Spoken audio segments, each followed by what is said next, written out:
इंदिरा संत यांच्या मृदगंध या ललित लेख संग्रहातून मनोमनीच्या पाऊलवाटा.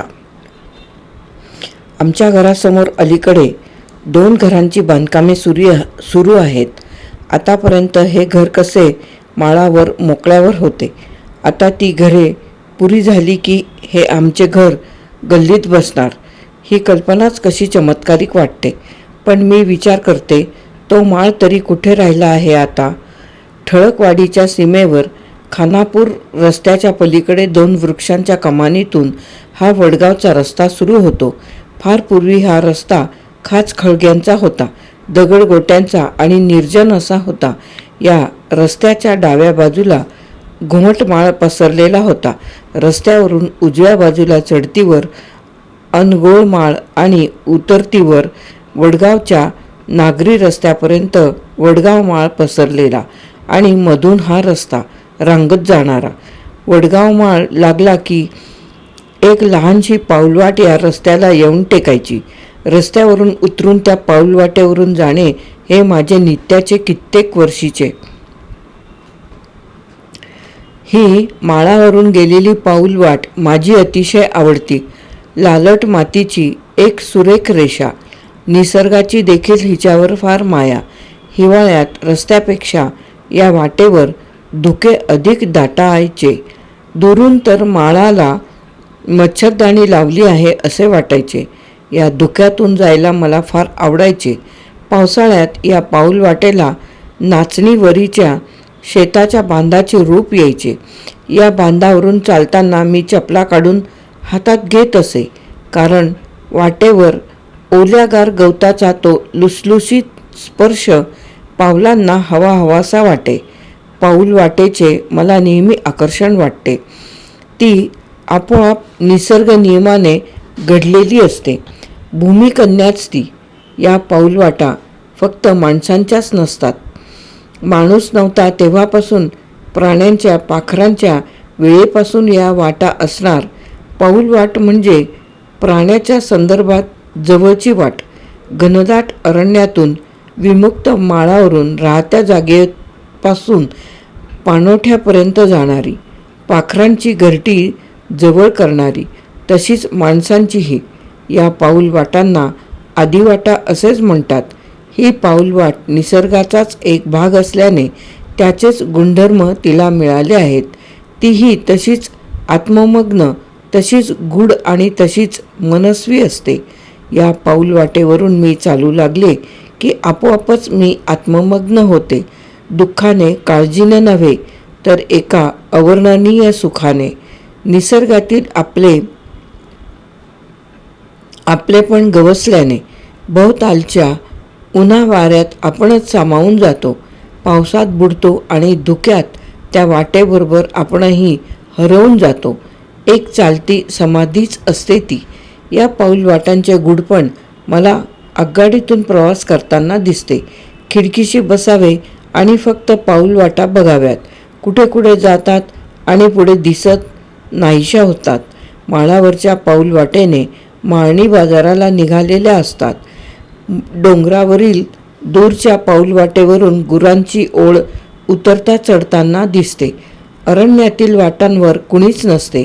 एकाकी गूढ अशा त्या अरण्यातूनच दिसत पुढे त्या नाहीशा होतात. आणि त्या पाऊलवाटांचे रंग तरी किती! पिवळ्या, लाल, पांढऱ्या, राखी सावलीने झाकळलेल्या, उन्हाने रसरसलेल्या. आणि गंमत ही की या वाटा आगगाडीशी समांतर अशा नसतात, काटकोनात धावत असतात. या वाटा पाहण्यासाठी तरी आगगाडीतून प्रवास करावा असे मला अजून वाटते. ज्याचे बालपण खेड्यात रमले आहे, खेड्याशी एकरूप झाले आहे, तो पुढील आयुष्यात पाऊलवाट विसरत नाही. अमेरिकेचे नागरिकत्व मिळूनही जेव्हा त्याच्या पायाखाली न्यूयॉर्क जवळील पाऊलवाट येईल, तेव्हा तो नक्कीच आनंदाने उचंबळून येईल. खडक फोडून झरा वर यावा तसा हा आनंद. त्याची विद्वत्ता, त्याचे बहुमान, त्याचे उच्चभ्रूपणा आणि त्याची नागरनीती या सर्वांतून वाट काढून वर येईल. ही पाऊलवाट त्याच्या बालपणाच्या पाऊलवाटांना कडकडून भेटेल. तवंदी हे तर पाऊलवाटांचेच खेडे. मोटारीतून रस्त्यावर उतरून डोंगरावरील पाऊलवाटेनेच वर चढून जायचे. गावातील रस्ते तर बैलगाडीने जाऊन येऊन घडवलेले. शेतावर जायचे पाऊलवाटेने, शेतातून जायचे बांधावरील पाऊलवाटेने. बशिंग्याच्या देवळाला उतरायचे डोंगरावरील पाऊलवाटेने. समोरच्या डोंगरावरील कोप बशिंग्याला जायचे ते दुरून लाल गुलाबी दिसणाऱ्या डोंगरी पाऊलवाटेनेच.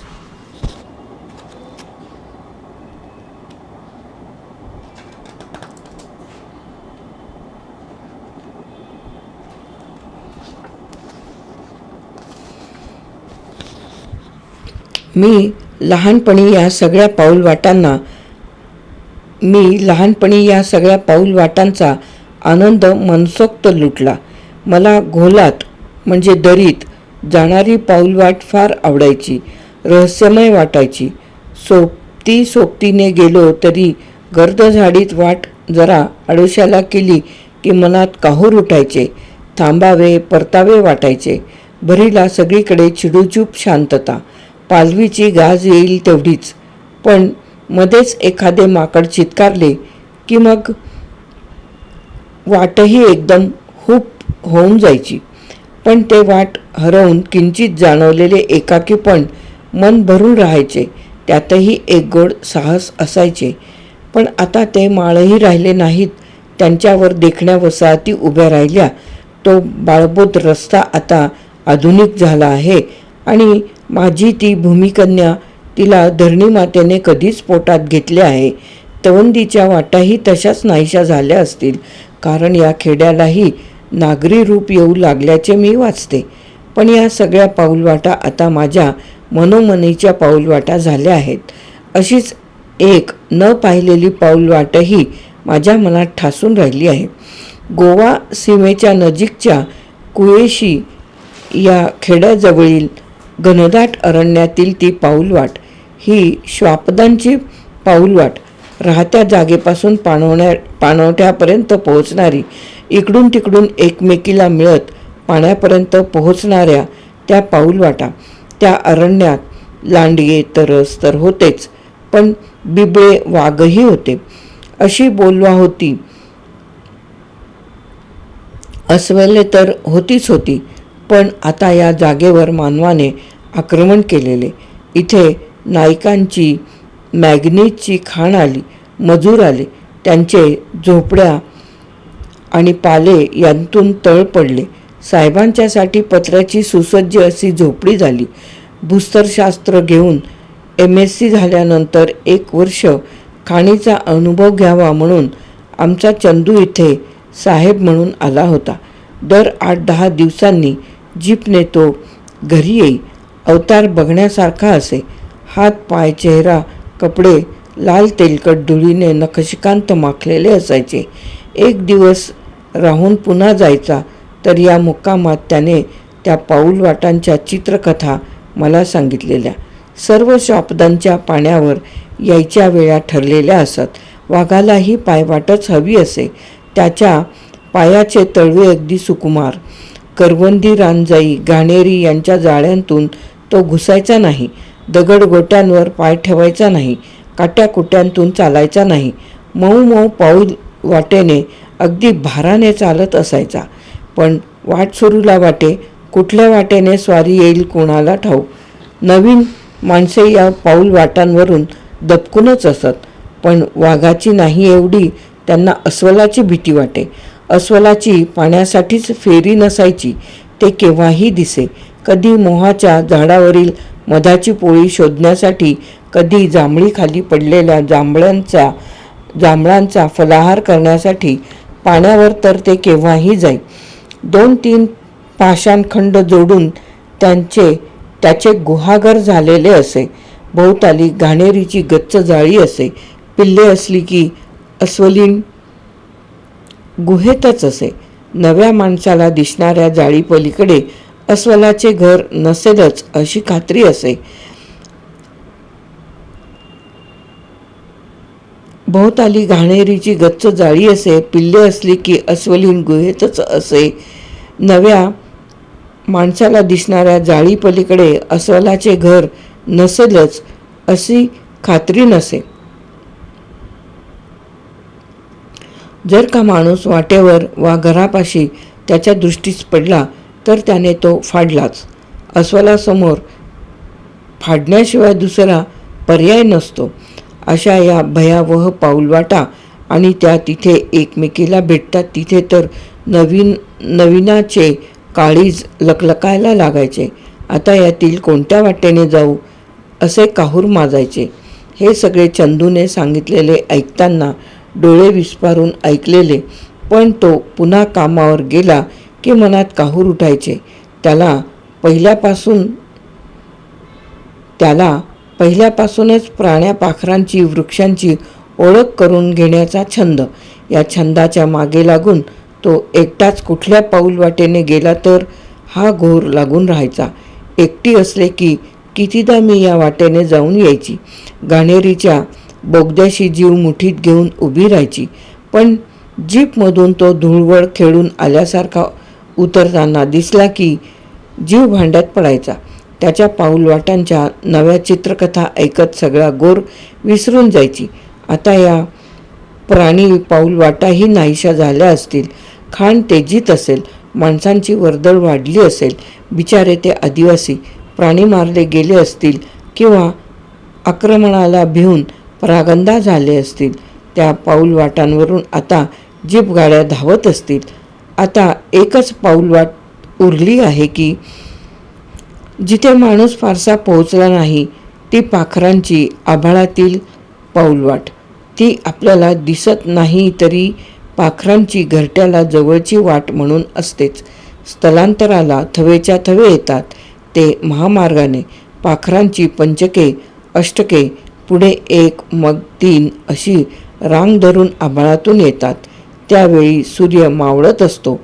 ती रांग घरच्या पाऊलवाटेला लागलेली असते. ती ओढ त्यांच्या पंखांतून स्पष्ट दिसते. पाखरांची जोडीही अशीच पाऊलवाटेने परतत असते. पण कातरवेळी जेव्हा एकटेच पाखरू आभाळात भिरभिरताना दिसते तेव्हा वाटते अरण्यातील वाटांच्या गुंत्यासारखा तर तिथे गुंता नसेल ना. त्याचे ते काहूर. इथून कळते की आता कुठली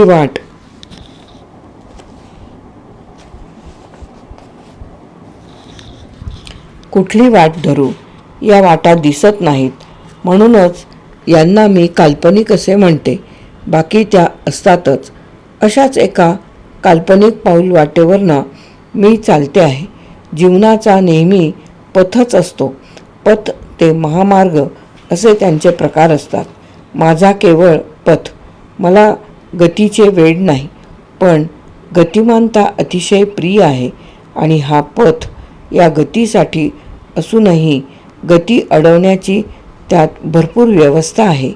ही एक गतच वाटते मला. माझा हा पथ ठायी ठायी पाट्यांनी अडवलेला. सावधपणे चला, सावकाश चला, थांबा, बघा आणि चला. घाट सुरू झाला, डोक्याचे वळण, रस्ता बंद, आडवळणाने चला, अपघाताचे क्षेत्र. कसल्यानी किती प्रकारच्या या पाट्या आणि जोडीला वाटेवर गतिरोधक आडवे पसरलेले असतातच. तो पथ सोडून या पाऊल वाटेला लागले की मला हायसे झाले. सुटले एकदा असे वाटले. आता या पाऊल वाटेवर अवतीभोवती निसर्गच निसर्ग. जे जे आनंदाचे आणि रमणीयतेचे क्षण आजवर साठवले ते सगळे वाऱ्यात मिसळून बिलगत राहतात. जीवनात जे प्रेम, जो जिव्हाळा, जो स्नेह लाभतो आहे त्यांचा महुआ मनोमनी घमघमत राहत आहे. हरणांच्या काळजीने धरणी माझी पावले जपते आहे. पुढे पुढे तर कसे स्तिमित करणारे धुकेच दाटलेले आहे. याहून आणखी काय हवे.